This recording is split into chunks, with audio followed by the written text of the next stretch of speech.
السلام علیکم ورحمۃ اللہ وبرکاتہ نحمده ونصلي على رسوله الكريم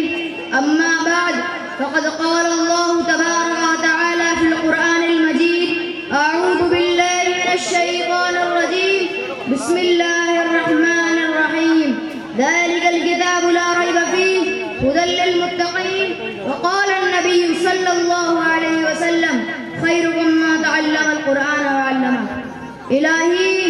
الہی رونق اسلام کے سامان پیدا کر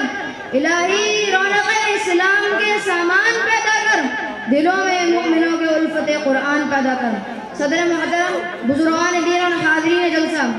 آج کی اس محفل اور آج کے اس مبارک اجلاس میں میرا موضوع سخن اس دنیا کی سب سے پاکیزہ اور مقدس کتاب قرآن پاک ہے ہمیں چڑھتے سورج کی طرح یقین ہے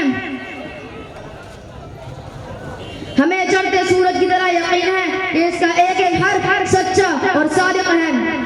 وہ قرآن پاک جس کی زبان مقدس بیان مقدس اور جو فصاحت و بلاغت کا ڈھاٹے مارتا سمندر ہے جس کے متعلق ارشاد ربانی ہے قرآن وہ کتاب ہے جس کے صادق اور برحق ہونے میں کوئی شک و شبہ نہیں اور جس کے بارے میں محسن انسانیات حضور پاک صلی اللہ علیہ وسلم نے ارشاد فرمایا تم میں سے سب سے بہتر شخص وہ ہے جو قرآن کو سیکھے اور دوسروں کو سکھائے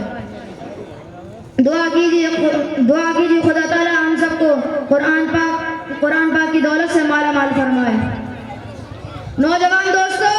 قرآن رب ذوالجلال کی طرف سے عطا کرتا ہوا حسین تحفہ ہے جس نے 23 برس کی قلیل مدت میں پورے عالم میں انقلاب برپا کر دیا بڑے سے بڑے فصحاء بلغاء ادباء اور شعراء حیران و شفدر رہ گئے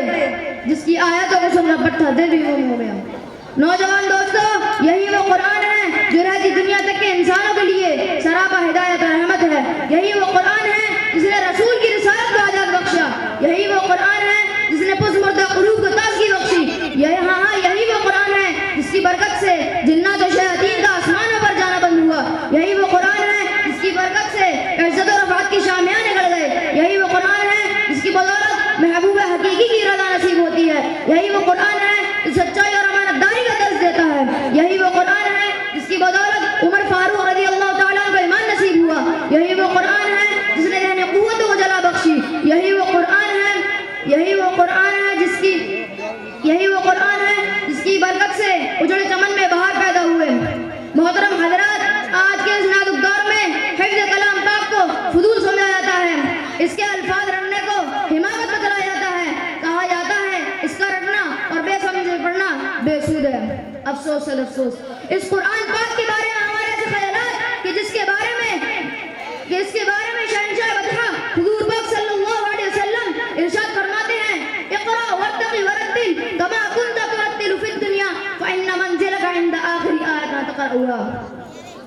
قیامت کے دن حافظ قرآن سے کہا جائے گا قرآن پڑھتا جا اور جنت کے درجوں پر پڑھتا جا ٹھہر ٹھہر کر پڑھتا جا جیسے تو دنیا میں ٹھہر ٹھہر کر پڑھا کرتا تھا بس تیرا مقام اور ٹھکانہ وہی ہے جہاں تو اپنی آخری آیت پر پہنچے